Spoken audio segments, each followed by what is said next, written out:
Hi everyone, my name is Alice Perkins and I'm doing my mini math lesson number 3, measuring how tall. First, we're going to read a book and then we're going to discuss the lesson. The math standard that we're going to use is describe and measure attributes. They're going to be able to describe, measure attributes of objects such as length or weight, describe several measurable attributes of a single object. Here we go. We're going to read our book called How Tall. Hello, everybody. Today's read aloud will teach us about measuring with different items. This book is called How Tall? Wacky Ways to Compare Height by Mark Weeklin. Height means how tall an object is. The illustrator of the book is Igor Sinkovic. Let's read on to see what we are going to measure. How tall is a penguin? How tall is a skunk?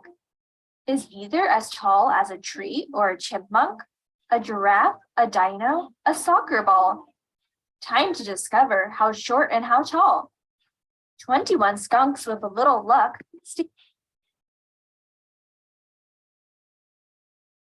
Hello, everybody. Today's read aloud will teach us about measuring with different items. This book is called How Tall? Wacky Ways to Compare Height by Mark Weeklin. Height means how tall an object is. The illustrator of the book is Igor Sinkovic. Let's read on to see what we are going to measure. How tall is a penguin? How tall is a skunk? Is either as tall as a tree or a chipmunk, a giraffe, a dino, a soccer ball? Time to discover how short and how tall. 21 skunks with a little luck stand as tall as one garbage truck. Wow, that's a lot of skunks. An NBA player with a basketball is almost as tall as 7 stylish dolls. 470 chattering chipmunks can be as tall as one towering redwood tree. Redwood trees are one of the tallest trees in the world. Have you ever seen that many chipmunks? They couldn't even all fit on the page. To see the top, we crane our neck. To crane your neck means to look up at the T-Rex. 36 hot dogs equals 1 T-Rex. Would you want to eat 36 hot dogs? The Statue of Liberty is tall if true, say 431 pigeons who wobble and coo. That would be a lot of pigeons. The Great Pyramid has a height a bit greater than 84 refrigerators. What would you do if you had 84 refrigerators in your house?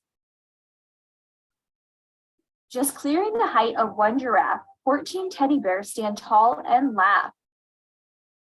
One ostrich, feathered and tall, nearly equals the height of 11 soccer balls.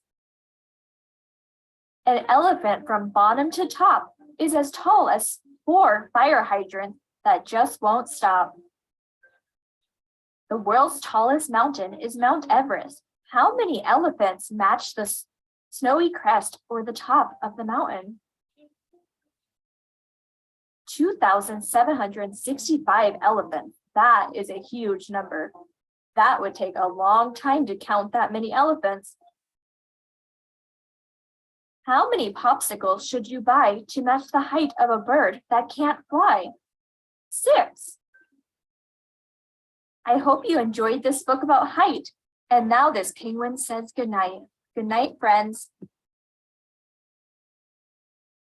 Hello, everybody. Today's read aloud will teach us about measuring.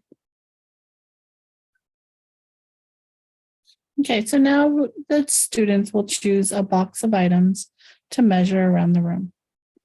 So these are some examples of things that I collected that you can put in a box. Paintbrushes, some little cubes, some counters, some dice, dominoes, the bears, some blocks, scissors, paper towel rolls. You could use the whiteboard, you could use pens, you could use erasers, different sorts of blocks. So then they will journal their measurements in a math journal. So the children are going to work in groups of 3, and each child or each student will pick an object to measure in the room. Each student will make a prediction of how many items in the box that they chose it will take to measure the object that they chose around the room. They will journal their prediction, then they will measure the object and journal the correct answer. They will compare the answers that they predicted to the actual answers. So they're going to work in groups of 3 and decide which items they want to measure and journal it. And in the end, we'll prepare a little presentation to the class and show each item that they measured, each object that they measured with the items that they measured.